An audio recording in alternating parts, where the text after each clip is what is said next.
Welcome to Leading with Leverage. I'm your host, Susie Tomenchok. I am thrilled that you're here today, and I have a very special guest with me who we're going to just talk about his professional journey. My guest today is John Schanz, and he's especially amazing to me because he was a mentor to me when I worked within his organization at Comcast, and he continues to be a friend and a mentor since I've left that organization, which is over 10 years ago. When he was with Comcast, he was the chief network officer, leading more than 5,000 full-time employees. And if you don't know much about Comcast, the infrastructure and the group that he was responsible for supported 5 multi-billion-dollar business units. So he was really at the helm of a very large and important area of the business. John has since become an operating partner. He does a lot with venture capitalist companies and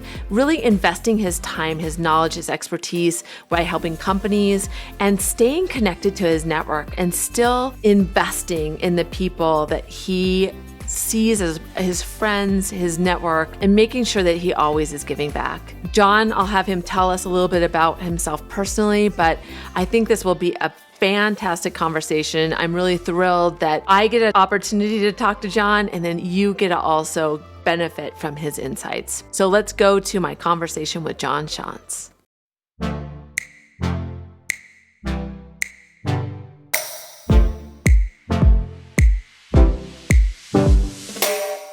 So I'm going to ask Susie, what is the context and how does she think about leverage? Yeah. That may sort of spin my answers a little bit to a certain spot. I mean, yeah. I think a lot of the stuff you want to talk about, I probably have more than one example, but I'm trying to figure out like, okay, where am I best serving what you're trying to set up for here?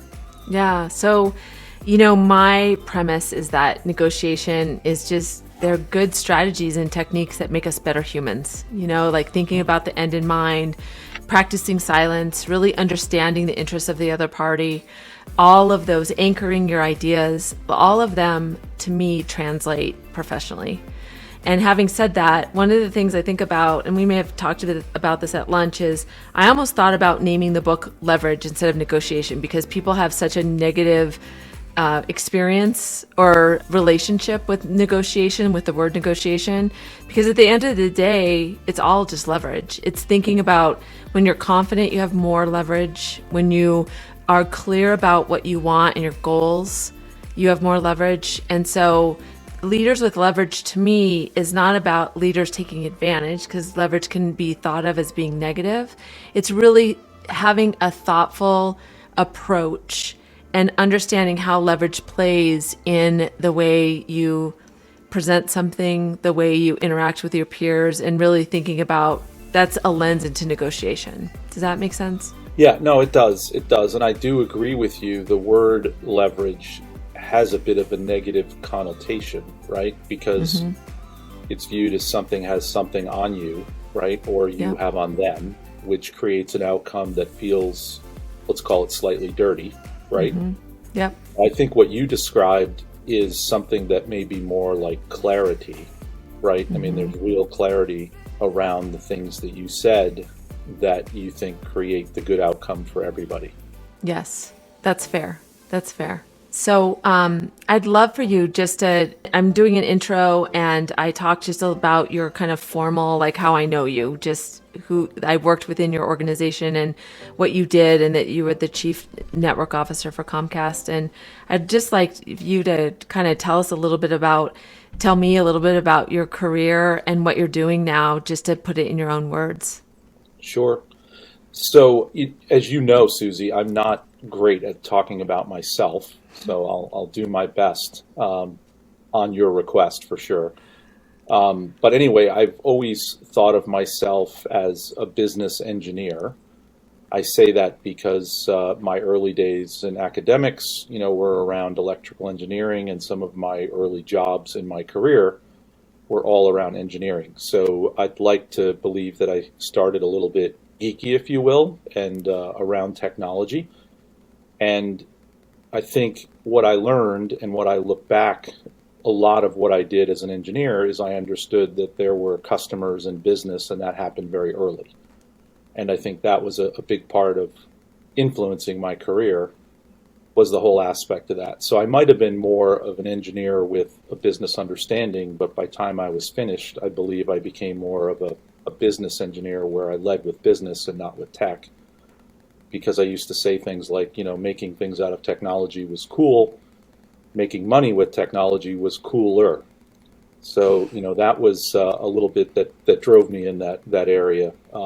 So I spent, 30 years in a hyperscale global tech exec, various roles, about a decade in telecom, about a decade in internet, and about a decade in cable. So I might be one of the few executives that's got a decade in scaled video, voice, and data.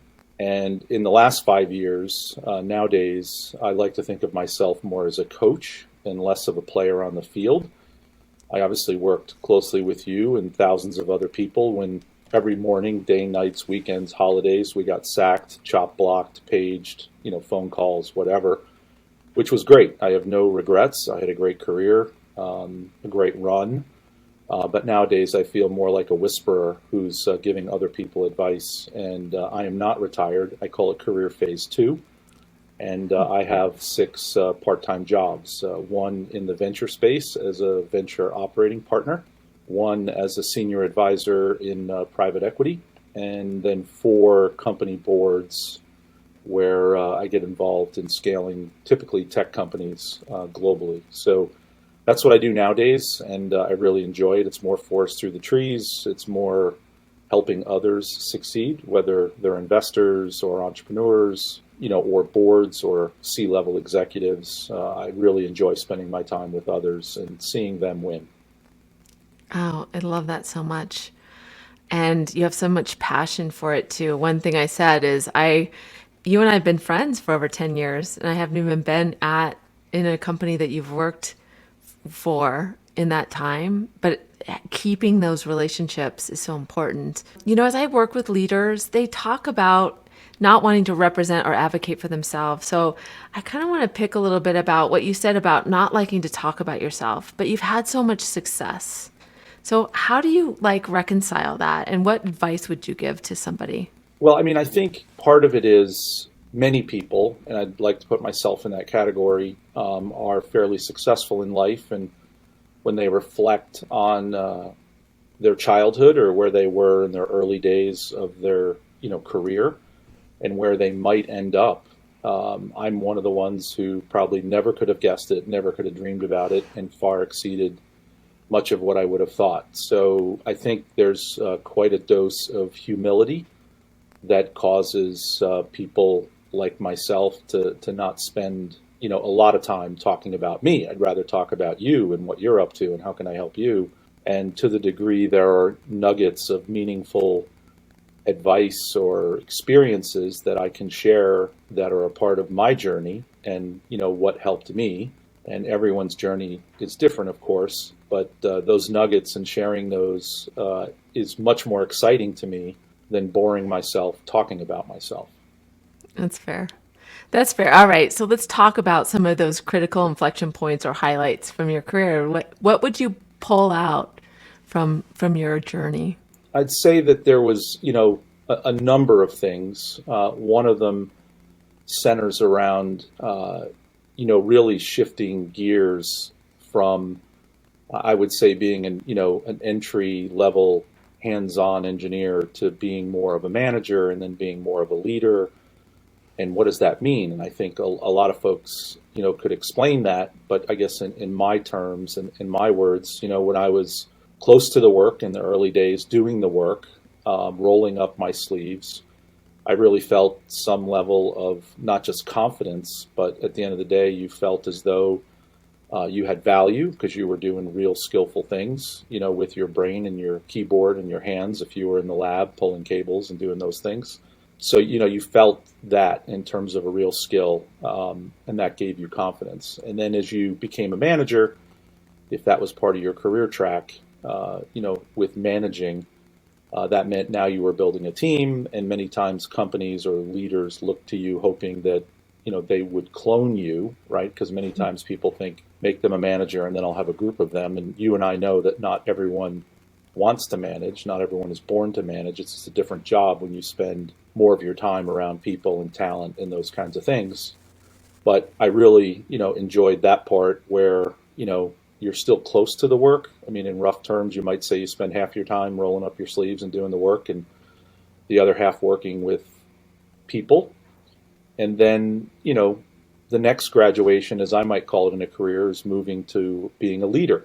And a leader is where you have to get things done through others. There's very little that you're doing yourself. And that can be something that's, creates apprehension and anxiety. Well, I'm moving further and further away from the skill set that gives me value. At the same time, my work is to create, results through other people and then through other leaders. And those kinds of things can be scary, right? If you're really attached to knowing a lot about specific technologies and things. The one other thing on the, kind of the manager leader thing that I've used for people in the past, I've been asked, like, what's the difference between a manager and a leader? Mm-hmm. And both are important and both are necessary. But I've always felt like, a manager is someone who, clearly organizes and, creates structure around the work, breaks down the work for people, gets the work done. Many times is using data to prove out decisions or things. And, many times managers are looking at data and doing things. And honestly, in my belief, at times managing something means by the time you know it, everyone around you knows it, right? And you can prove it because you have the data. Leaders many times act on minimal information and they take calculated risk. And I will use that word calculated as opposed to reckless. They take calculated risk with minimal information and they're in front and they're leading and they're doing things or changing things before there's sufficient data where everyone knows it. At that point, everyone knows it. You're not really leading, you're barely following, right? So, I felt like that was an important part of the career and understanding it. And then there were some inflection points where I left my career where I was, viewed as someone highly technical who got a lot of things done in technology and scaling and infrastructure and building and, operating, and moved to more of a business role, right? When I left a director role in an engineering group and became employee number one in a startup division of a small cap company, and I had to carry the sales bag and meet with customers, which were not customers yet. They were potential customers. And that was a big inflection point where, as an engineer, more often than not, you have to be right? Or you don't do well in your career. Engineers have to get it right. It has to work.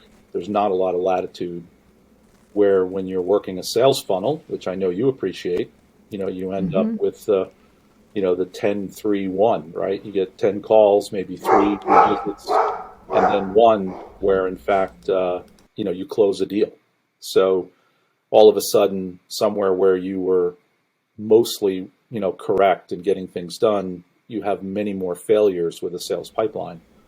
And that was a big shift, in my career and how I thought about things and my appreciation for the customer and the sales side. Yeah, and you mentioned a lot about the people around you, the people in your organization, and depending on others, as well as really being that person to help people learn what place on the bus they need to, what seat they have to play. Who do you think is important to people's careers that they need to be real intentional about placing? And can you tell us a story or something about somebody in your career that really had an impact on you? Sure. Great question. A lot to unpack there, so I'll try to do that. I think, many times there's a lot of people around you, and people talk about having a mentor, and I would suggest you have many mentors. And in some cases, some of your toughest critics are your mentors, even if you don't think they're your mentors, because they're really most times trying to make you better and providing you feedback that is not easy to deliver, right? I mean, I used to call it happy talk. Many people like happy talk. Susie, let me tell you how great you are and how great you do things, and everybody's smiling and all that. But then all of a sudden, when I want to make, kind of an investment in you where I think you could really excel and give you some strategic advice that may not, be obvious in the moment, that stuff doesn't always feel good, right? It hurts, and it's a gift from someone who's willing to take that risk and share it. So I think, that's an important part. People clearly look to their manager as a part of their career and their development, and I do think that's part of it. And having a good manager who is interested in your development and engages you in that. Maybe sometimes people miss, the next most important person is your manager's manager. Because if your manager left the company or moved on to another job, you find out pretty quick that the one who makes the decision backfilling that role or creating a new role is not the person you reported to, but someone who your manager reported to. So I think that's, important in terms of thinking about that. The other is peers. I mean, look around the room or around the Zoom panels nowadays, and there are many people in your life who are a peer, or maybe they're even somebody who's a part of your organization that you can learn things from. So I've always kind of viewed the career journey as a bit of a buffet. There are many things you can learn that, were a tough lesson, and maybe you would never want to take on those skills, but you still learned, I'm never going to do that. But then there are lots of other people around you in a 360 view that offer things in that buffet about traits and attributes and things that, in fact, really can help develop you no matter who you are, what level you are, where you are in the org. I think that's a big deal. Quick story on somebody who probably had the biggest influence on me, who I would call a mentor today, but I didn't think that was true then. When I was a young engineer in the first 5 years of my career, I worked in a company on some projects, and one of my projects wasn't going too well. And to make this story relatively short, this person held a 24-hour operations call every day, right, on how service was in the last 24, how it would be on the next 24. And I wasn't of the stature or elevated part in the organization the first 5 years to be in part of that meeting. But if your project wasn't going well and it was in production, you would get a special invite to come to Ray's meetings until further notice. And this linked up 60 or 70 people globally. So here I am, maybe 25. I show up in this meeting for the first time, and Ray did not read the 1 Minute Manager book, okay, where you praise in public and punish in private and all those things. He pretty much undressed me and ripped me a new one in front of people for days. And I must have looked dejected. I was getting in the elevator at one point with a bunch of people who were in the room. Elevator is silent because I just got, pretty much beaten up again. And there was a voice in the back of the elevator that said, "He likes you." And I was like, "He likes me? Who are you talking to?" "You, he likes you." And I said, "You got to be kidding me," as a funny way of showing it. And then he said, "That's how he invests in people. He's investing in you." And I was like, "Oh, wow." So I never had a lunch with this person, never had a conversation where I felt like some of those, ones where they tell you how great you are. But when I look back now, much later, the technique wasn't very nice. But at the end of the day, the investment this person made, even if it was very painful at times, probably helped me, right? So I would call him a mentor today. Yeah.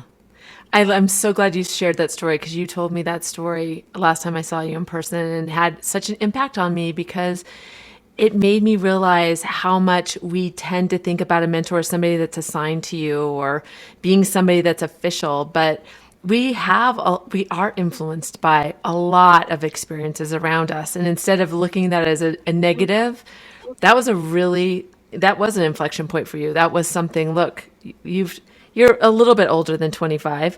So like you have really taken that throughout your career. Correct. And I still remember that story. So, and I still tell people once in a while when they ask. So, I wouldn't want everyone to go through that, but it's something upon reflection that was beneficial to myself in my career.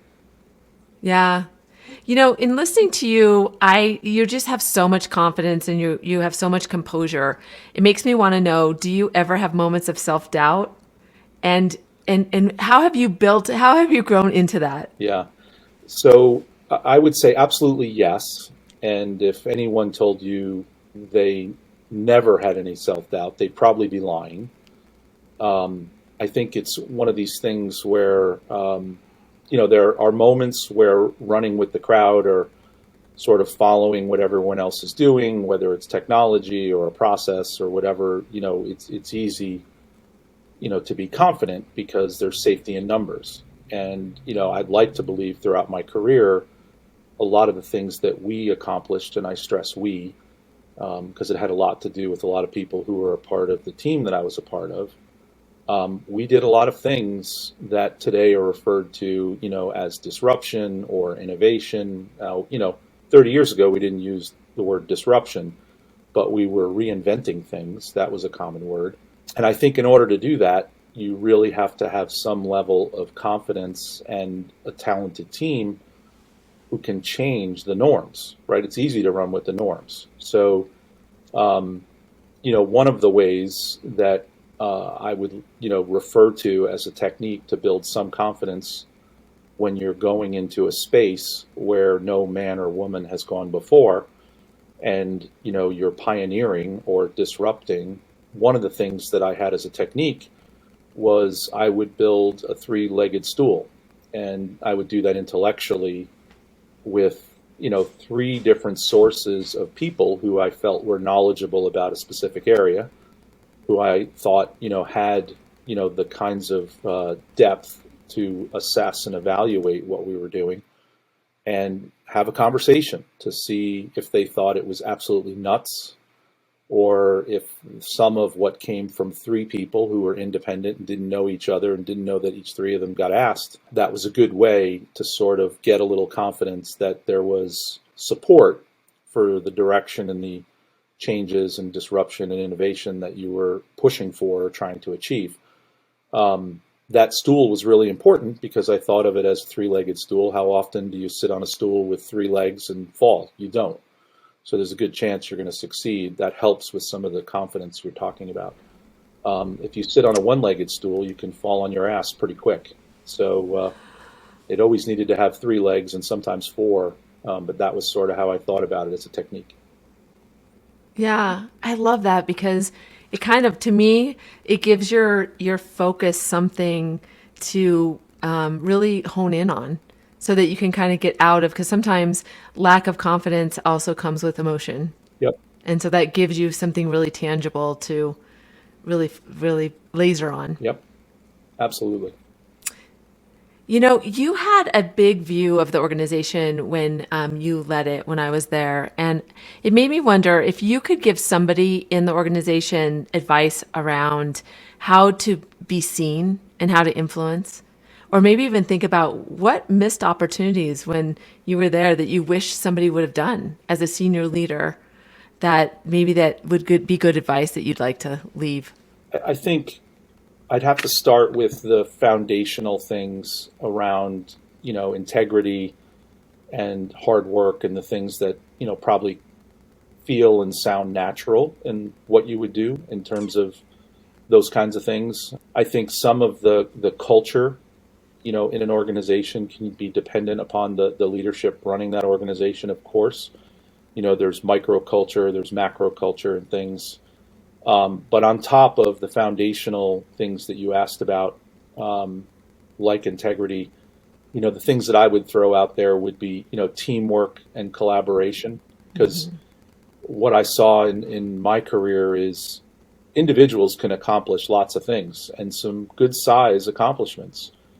To do things that are incredibly complex or materially different and disruptive and innovation, like we talked about, those kinds of things come through teamwork and collaboration. So I think that was an important part of getting big, complicated things done that were meaningful. Another one would be, to be centered around what was important, which to me was always the customer and the business. I think you would agree, and many people I worked with would agree, it wasn't a day or an hour that passed where I didn't refer to or speak about customers and the business, because I always felt like the reason we existed was because of customers and the business. And it's easy to say, but it's hard to put that into regular practice in large organizations where people want to be on certain projects, people want to go to certain training classes, people want to be promoted, people want to be visible.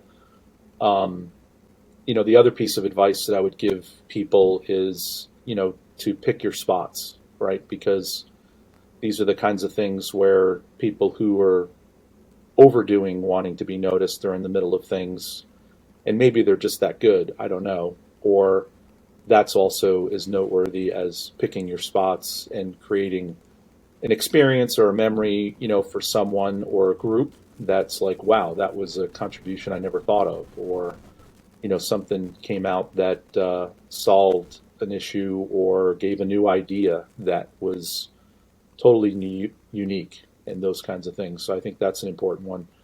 As far as misses, there's plenty of those, but I mean, the ones that always troubled me or worried me, and I never know how to find them, are what I call the unknown unknowns, right? So, what are the ones that were missed and I really don't even know about them? I'm sure with thousands of people and thousands of projects, and, if not hundreds of thousands, a million interactions over your career, I'm sure there were some ones that I missed because I don't think anyone bats perfectly. On the other hand, I tried to take advantage and implement and leverage as many of them as I possibly could when I saw them. Yeah. Wow, I want to pick a little bit on finding your spot. Like if I'm somebody that goes, "Oh, I need to do that." What is the technique? Like is it preparation? Is it being aware in that moment? This is a point that I really need to, add some emphasis.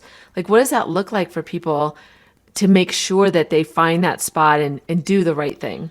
Yeah, it's a great question. It's obviously very, in my opinion, situational, right? In terms of, where is that? And how does that manifest itself? Sometimes, it's something you can really show up prepared for. So I think, how you show Hmm. up and how open you are and how you've thought about this and how you work into a conversation and how you're able to, make some points that are very powerful in a, crisp and concise way, and be noticed. And, many times there's places where you can prepare. Other times, there are moments where it's very spontaneous, right? Where you weren't expecting it, and all of a sudden you're called upon, or all of a sudden you have a feeling that you have something to contribute. I would encourage people to, think it through quickly with as many angles of interpretation as you possibly can, and look around the room and on the Zoom panels and voices and go for it, right? And if you have something that you really feel is materially important that you can offer, and it centers around the important things, like I've said before, of customers and the business, then in fact, that's an opportunity for you to take a swing. And I would recommend people do that. And, I'm sure there are people who have had moments where they're like, should I, should I, should I? And they don't. And then the next morning they wake up and wish they Hmm. did.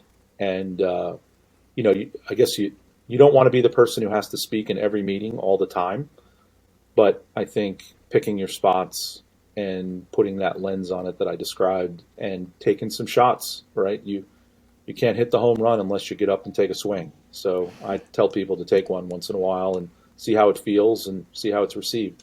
That was mic drop. That was so good. There's so much in there. It's rewindable content for sure. Let's talk about a little bit about leverage. I have three questions I want to ask you around leverage, kind of like what comes to mind for you. As you know, I'm a huge negotiation. We need it in everything that we do. And so I want to talk about leverage as it relates to being an executive. So I'm going to ask you these questions, just kind of what comes to mind for you. As a leader, how have you used leverage in a positive way as in your role? Well, I mean, there's all the obvious ways, right, to drive outcomes and things. I'd say to be, a little more thoughtful about it. I would say I think that I used a lot of my leverage to do things early, around diversity, around, community and philanthropic work. For example, when I was at America Online, I'm going back 20 years ago, I started a group with the help of my, talent leader around, women in technology. Think about that 20 years ago. And, we Yeah. had women in the organization, and, I'm not sure as much as you see today in terms of, diversity and equity, and those things were there, but we started that group, and I had women that I had to earn the trust of 20 years ago in rooms, and then help get more diversity and equity and all those kinds of things into technology. And, it includes, going upstream, right? And helping develop young talent that's diverse, and talent that might not ordinarily think of themselves as working, if not in technology, around technology. Maybe you're on the creative side and you don't want to write code. That's fine. You can still work around technology. So as you know, and long before I knew you, Susie, I spent time around that and with, call it leverage, given my position, and be able to do that. And a lot of the women and diverse talent in my organization helped me do it. I used to bring people to high schools in Philadelphia that were all girls schools and talk about being girls who code and do technology and things. And some of the people in my org came with me and wanted to be there and do that. So that was fantastic. And then some of the stuff in community. I was very involved philanthropically with community and helping, create education for as many people who are willing to, engage and drive an education in terms of equal opportunity. So, I was a founding board member at Cristo Rey Philadelphia and a number of other things. And I felt like that was a way to use, some of the leverage I had in meaningful ways in the community, in society, and then get at the root of some of the things a long time ago that are now sort of talked about more openly and frequently, but 20 years ago was a bit more pioneering. Yeah. So in your space, use your leverage in broader ways. Think outside the box. That was so good. Thank you. And how would you define leverage? And how did you use it as a strategy in anticipating, or use it now in anticipating challenging situations? So I think it starts with something called listening, right? And you're very big about silence and using silence as a tool.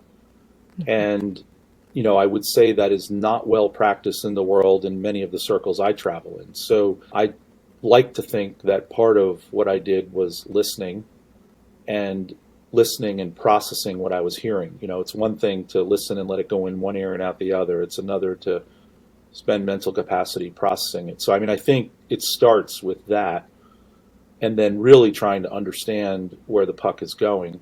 And, that's back to the leader type trait that I talked about earlier, that knowing where the puck is going, then you start thinking about how to break down how to get there, right? And what does that entail in moving parts and complexities, and which ones are a straight shot and which ones are going to be really hard to get done. And then, how do you sign up people to engage and be helpful around, creating that leverage and that outcome.